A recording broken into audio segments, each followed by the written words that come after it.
Welcome students. आज की class में हम लोग पहले देखेंगे सेल का आंतरिक प्रतिरोध। तो देखिए, प्रतिरोध तो आप लोग जानते हैं, हम देखेंगे सेल का आंतरिक प्रतिरोध क्या होता है।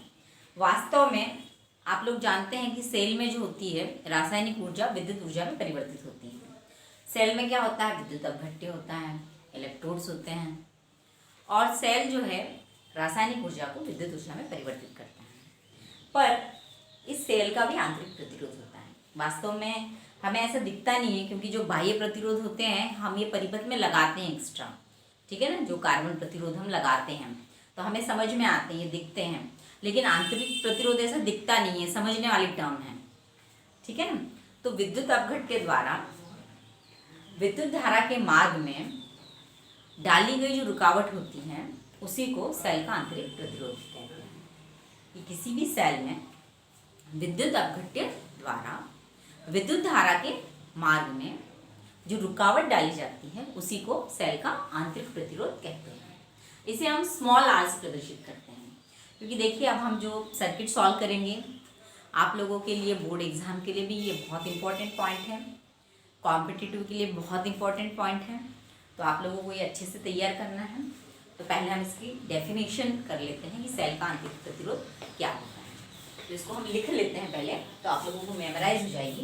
सेल का आंतरिक प्रतिरोध, सेल में विद्युत अपघट्य द्वारा, भाई सेल होता है तो उसमें हम विद्युत अपघट्य तो उपयोग में लाते ही हैं। विद्युत अपघट्य द्वारा विद्युत धारा के मार्ग में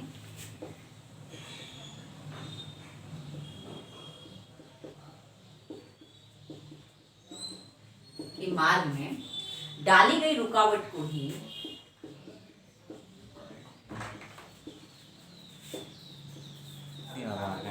वो तो बीच बीच में ऐसा हो जाता है को ही हम क्या कहते हैं, सेल का आंतरिक प्रतिरोध कहते हैं।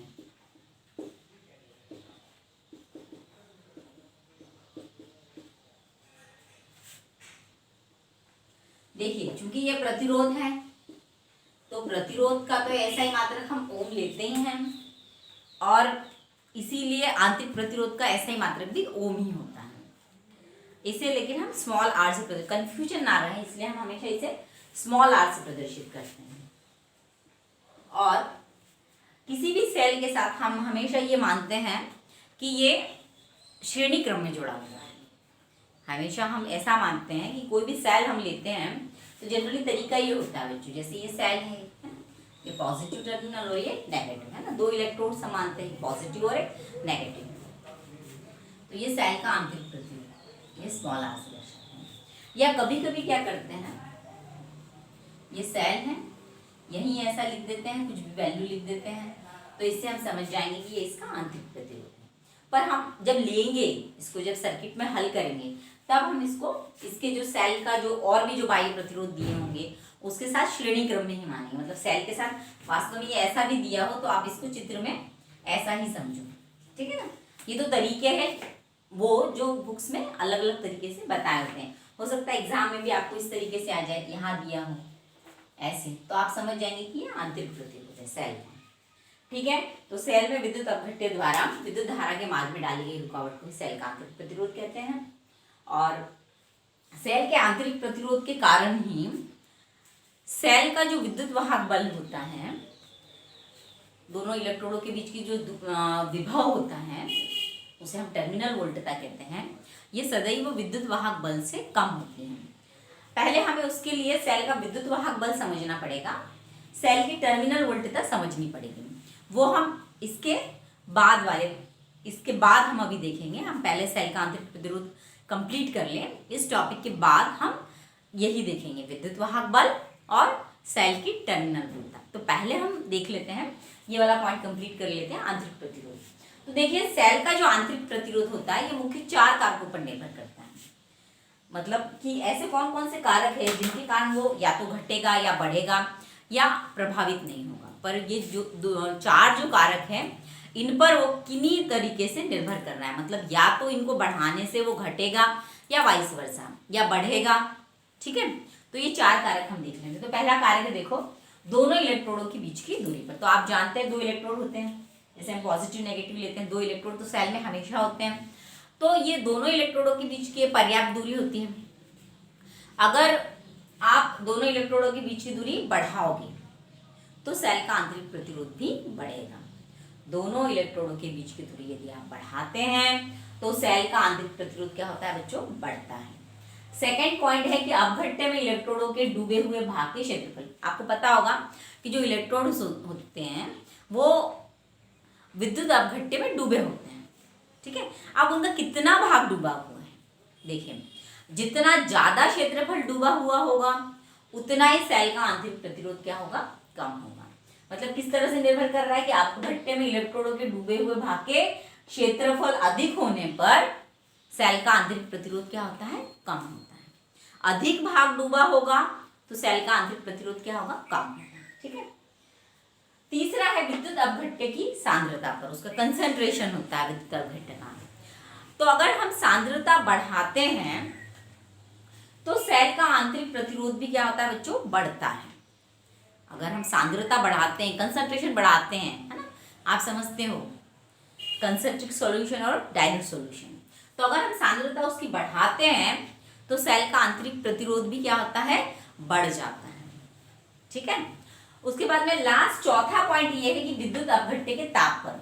देखिए विद्युत अपघट्य का अगर ताप बढ़ेगा, विद्युत अपघट्य का यदि ताप बढ़ता है तो सेल का जो आंतरिक प्रतिरोध होता है ये क्या होता है, घटता है, ठीक है। अगर हम उसका टेम्परेचर बढ़ा रहे हैं, उसको गर्म कर रहे हैं विद्युत अपघट्य में, या टेम्परेचर बढ़ रहा है मान लो, तो सेल का आंतरिक प्रतिरोध जो होगा क्या होगा, ये घट जाएगा। ये एक बात और है कि हमें ये केवल अंडरस्टैंड वाली चीज है, हमें केवल उसको समझना है, क्योंकि ये कोई ऐसा डिवाइस तो नहीं है कि भाई ये देखिए ये प्रतिरोध है, आंतरिक प्रतिरोध है, नाम ही उसका आंतरिक प्रतिरोध है। तो अंदर से विद्युत अपघट्य की प्रॉपर्टी होती है जिसके कारण वो रुकावट डालता है विद्युत धारा के मार्ग में। क्योंकि देखिए प्रतिरोध तो क्या होता है, विद्युत धारा के मार्ग में अगर रुकावट होती है तो उसी को हम प्रतिरोध कहते हैं। बाह्य प्रतिरोध तो यही करता है जो हम एक्सटर्नली लगाते हैं, जो हमें दिखते हैं परिपथ में कि हाँ भाई ये प्रतिरोध है, पर आंतरिक प्रतिरोध हमें ऐसा दिखता नहीं है। ये सेल के विद्युत अपघट्य द्वारा जो, क्योंकि उसमें विद्युत धारा तो प्रवाहित होती है, क्योंकि सेल आप जानते हैं कि रासायनिक ऊर्जा को किसमें परिवर्तित करता है, विद्युत ऊर्जा में। तो इस तरीके से जो है सेल के अंदर से विद्युत अपघट्य द्वारा ये डाली जाती है और उसी को हम क्या कहते हैं बच्चों, सेल का आंतरिक प्रतिरोध कहते हैं। और हमने इसके कारक देख लिए, किन कारकों पर निर्भर करता है। पहला, दोनों इलेक्ट्रोडों के बीच की दूरी यदि हम बढ़ाते हैं तो सेल का आंतरिक प्रतिरोध भी क्या होता है, बढ़ जाता है, ठीक है। बढ़ाने पर बढ़ता है ना, मतलब बढ़ता। अपघट्य में इलेक्ट्रोडों के डूबे हुए भाग का क्षेत्रफल, जितना ज्यादा भाग डूबा रहेगा, समझ में आ ही रहा है आपको, उतना ही क्या रहेगा, उसका आंतरिक प्रतिरोध कम होगा। क्षेत्रफल बढ़ाने पर आर घटेगा, आर लिख देती हूं मैं, आर मतलब क्या है बच्चों, आंतरिक प्रतिरोध। विद्युत अपघट्य की सांद्रता, कंसंट्रेशन होता है, आप जानते हो, केमिस्ट्री भी आप जानते हो कंसंट्रेशन, क्योंकि आप कंसंट्रेशन तो हर जगह देखते हो, कंसंट्रिक H2SO4 या डाइल्यूट H2SO4 है ना, इसमें अंतर होता है। तो अगर ज्यादा कंसंट्रेट आप अगर इलेक्ट्रोलाइट ले रहे हो, विद्युत अपघट्य ले रहे हो, तो उसका आंतरिक प्रतिरोध क्या होगा बच्चों, आर बढ़ेगा, ठीक है, सांद्रता बढ़ाने पर। और विद्युत अपघट्य का ताप बढ़ाने पर आर क्या होगा बच्चों, घटेगा। तो एक मतलब इन चार में से दो कारक ऐसे हैं कि जिनके कारण वो बढ़ रहा है, बढ़ाने पर बढ़ रहा है, डायरेक्टली प्रोपोर्शनल है। दो कारक ऐसे हैं कि बढ़ाने पर जो है वो घट रहा है, यानी इनवर्सली प्रोपोर्शनल है। तो ये हमारा था सेल के आंतरिक प्रतिरोध के लिए। अब हम समझ लेते हैं, क्योंकि देखिए हम जो अगला टॉपिक देखने वाले हैं इसमें जब तक हमें सेल का विद्युत वाहक बल और विभवांतर या टर्मिनल वोल्टेज समझ में नहीं आएगी तो हमें कोई मतलब नहीं रहेगा, हम देख भी लेंगे। तो इसलिए हम पहले ये वाला पॉइंट समझ लेते हैं कि सेल का विद्युत वाहक बल किसे कहते हैं। एक्चुअली देखिए सेल का विद्युत वाहक बल आप इसे समझिए कि ये वोल्टी होता है, ये विभवांतरी होता है, ठीक है ना। नाम इसका विद्युत वाहक बल होता है, पर किसी भी तरीके से इसमें कोई बल नहीं लगता है, ठीक है। क्योंकि आप लोग समझोगे कि ये बल है तो ये बल होगा, नो, इट इज, क्योंकि इसका ऐसा ही मात्रक वोल्ट होता है। देखिए मात्रक अगर कोई भी राशियां बराबर होंगी तो उनके एक ही मात्रक होंगे, इस पे से हम इसको समझ सकते हैं। तो इसका ऐसा ही मात्रक क्या होता है, वोल्ट ही होता है। तो सेल का विद्युत वाहक बल हम समझ लेते हैं, इंपॉर्टेंट पॉइंट है।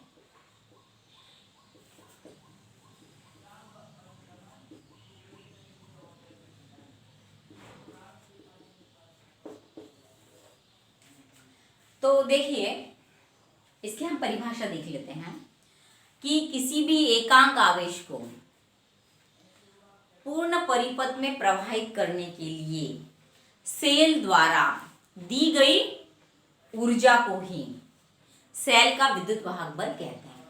देखिए कोई भी एकांक आवेश होगा वो मूव तब करेगा, यानी तब घूमेगा पूरे परिपथ में। मतलब हम तो ये कहते हैं कि हमेशा विद्युत धारा जो है धनात्मक से ऋणात्मक की ओर प्रवाहित होती है। वास्तव में आप जानते हैं, अगर हम इलेक्ट्रॉन की बात करें, क्योंकि ये सेल है ना, इसमें आयन्स होते हैं, आयनों के द्वारा प्रवाह होता है।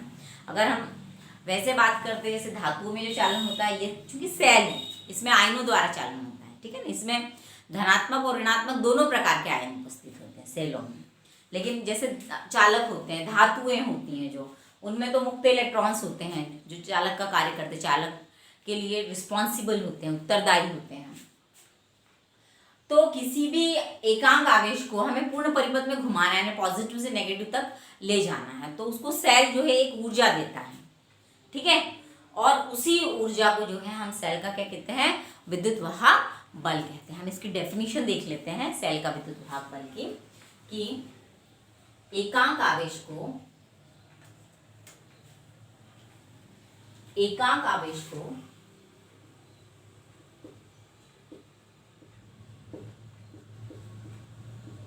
पूर्ण परिपथ में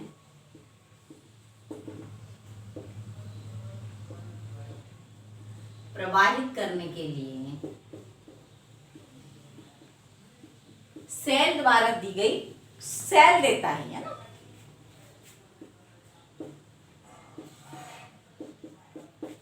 दी गई ऊर्जा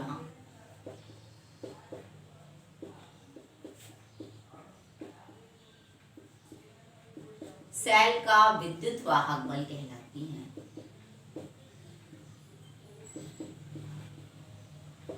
ठीक है ना। इसकी परिभाषा आप एक बार और देख लीजिए कि एकांक आवेश को पूर्ण परिपथ में प्रवाहित करने के लिए सेल द्वारा जो दी गई ऊर्जा होती है उसी को सेल का विद्युत वाहक बल कहते हैं।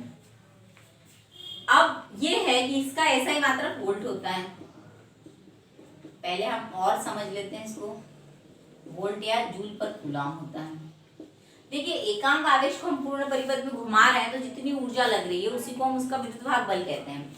यदि हम Q आवेश को पूर्ण परिपथ में प्रवाहित कर रहे हैं और सेल द्वारा जो है W जूल जो है ऊर्जा प्रदान की जाती है ना, Q आवेश को पूर्ण परिपथ में घुमाने के लिए यदि कितनी बच्चों W ऊर्जा, W जूल इतनी ऊर्जा प्रदान की जाती है सेल द्वारा, तो सेल का विद्युत वाहक बल E बराबर होता है W/Q। वहां पर भी हमने विभव में देखा था कि विभव क्या होता है बच्चों, W/Q होता है। यहाँ पर भी है, यहाँ कंसेप्ट है सेल को पूर्ण परिपथ में घुमाने वाला। वहां चूंकि हम एक विद्युत क्षेत्र मान रहे थे, अनंत से आवेश को ला रहे थे, ये वाला कंसेप्ट था। यहाँ पर वो वाला कंसेप्ट नहीं है। यहाँ पर चूंकि सेल है, यहाँ पर परिपथ में घुमाना है, क्योंकि भाई जो भी आवेश होगा वो ऐसे कैसे घूमेंगे बच्चों, परिपथ में घूमेंगे। तो यहाँ पर हमारे लिए वो वाला कंसेप्ट लग रहा है। कौन सा वाला, कि हम यहाँ परिपथ में घुमाने वाला कंसेप्ट लग रहा है, ठीक है ना। वो अलग था, वहां पर हम विद्युत क्षेत्र ले रहे थे।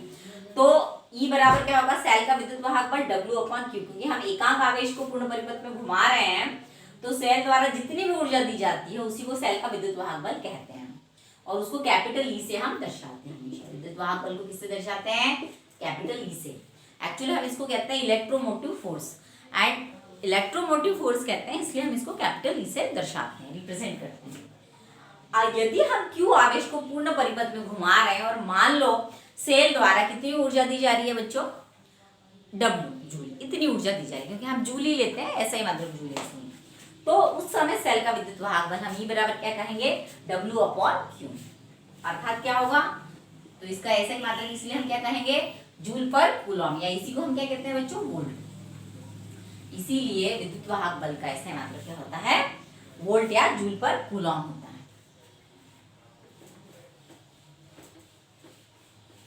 एक्चुअली इसको हम समझते हैं कि विद्युत वाहक बल वास्तव में क्या होता है। देखिए सेल, ये हमने ये सेल बनाया, ये खुले परिपथ में, देखिए आप खुला परिपथ किसे समझते हैं, जैसे कि स्विच है कोई भी, अभी हमने उसको ऑन नहीं किया है, ठीक है ना भाई, उसको हमने ऑन नहीं किया है। जब हमने उसको ऑन नहीं किया है, हमने बस प्लग फंसा दिया और ऑन नहीं किया है, तो क्या होगा भाई, प्लग फंसा दिया, ऑन नहीं किया है, और जब तक हम ऑन नहीं करेंगे कोई भी मशीन जो है, जो भी हमने प्लग में फंसाई हुई है, वो स्टार्ट नहीं होगी। तो इसका मतलब उसमें विद्युत धारा तो प्रवाहित नहीं हो रही, क्यों, क्योंकि वो खुला परिपथ है, ठीक है ना। खुला परिपथ यानी हमने बटन अभी ऑफ रखी है, उसी को हम क्या कहते हैं, खुला परिपथ। जैसे ही हमने बटन क्या किया बच्चों, दबाइए, प्रेस किए बटन, मतलब हमने बटन ऑन कर दी है, तो अब ये सर्किट क्या बन जाएगा, इसमें विद्युत धारा प्रवाहित होगी। तो बटन ऑन करने के बाद आप अगर पंखा स्टार्ट करने, पंखे वाली बटन होगी तो पंखा जलेगा, मिक्सी वाली होगी तो मिक्सी स्टार्ट होगी। तो इस तरीके से, पर एक बात ये है कि जब वो बटन ऑन नहीं थी, ऑफ थी, तो क्या उसमें आप टेस्टर अगर लगाते हो, मान लो आप, ठीक है ना, 3 पिन में आप अगर टेस्टर लगाते हो तो बटन ऑन नहीं है, पर उसमें वो इंडिकेशन देता है, इसका मतलब उसमें क्या होता है, वोल्टेज तो होता है, ठीक है ना, वोल्टेज होता है।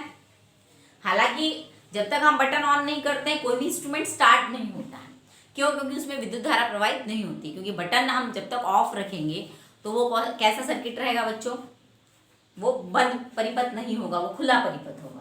पर उसमें फिर भी जैसे आप टेस्टर लगाते हैं तो आपको इंडिकेशन मिलता है, लाइट जलने लगती है, तो आप समझते हैं कि इसमें मतलब वोल्टेज है, आप कहते हो हाँ ये वोल्टेज है, आप सब लोगों को इसके बारे में आइडिया है।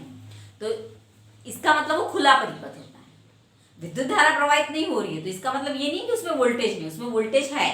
तो उसी तरीके से कोई भी सेल होता है, सेल को हमने केवल खुला रखा है, मतलब खुला यानी खुले परिपथ से खुला मतलब नहीं होता है, मतलब हमने उसको रख छोड़ा है, केवल रखा है, उसको हम किसी चीज के साथ लगा नहीं रहे हैं, ठीक है ना हम बल्ब के साथ लगा रहे हैं, किसी के साथ भी नहीं लगा रहे हैं, हमने उसको रखा है। अब हम उसको अगर वोल्ट मीटर से, उसके दोनों, एक हमने वोल्ट मीटर लिया मान लो, और हमने इसके सिरे से इसको जोड़ दिया। आप जानते हैं कि कभी भी हम जो भी सेल लेते हैं तो किसी भी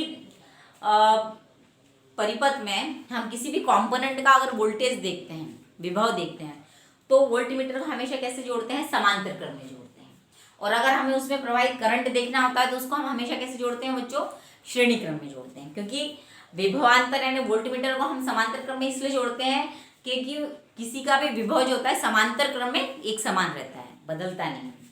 मतलब कि जैसे ये वोल्टमीटर उतना ही दिखाएगा जितना इस सेल का विद्युत वाहक बल होगा, उतना ही ये वोल्टमीटर रीडिंग दिखाएगा, ठीक है, हम अगर इसको आइडियल मान रहे हैं तो। अब हमने इसको लिया है, ये अभी ये जो है, ये जो परिपथ है, ये कौन सा होगा बच्चों, खुला ही परिपथ होगा, क्योंकि हमने अभी इसमें बाह्य प्रतिरोध नहीं लगाया है। और इस परिपथ में ये जो वोल्टमीटर रीडिंग देगा, ये वास्तव में ये दोनों इलेक्ट्रोडों के बीच का विभवांतर हमें दर्शाएगा। ये क्या दर्शाएगा हमें, दोनों इलेक्ट्रोडों के बीच का विभवांतर। और यही जो होता है ये विद्युत वाहक बल होता है। यानी विद्युत वाहक बल क्या होता है, जब सेल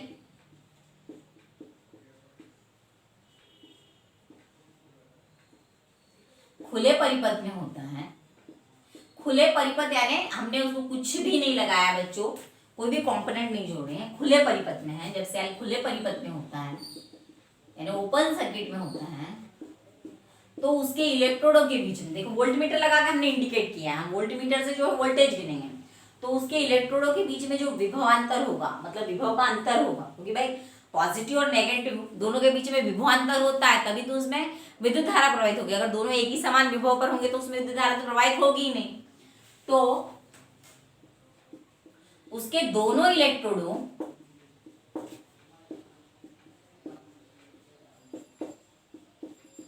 के बीच के विभवांतर को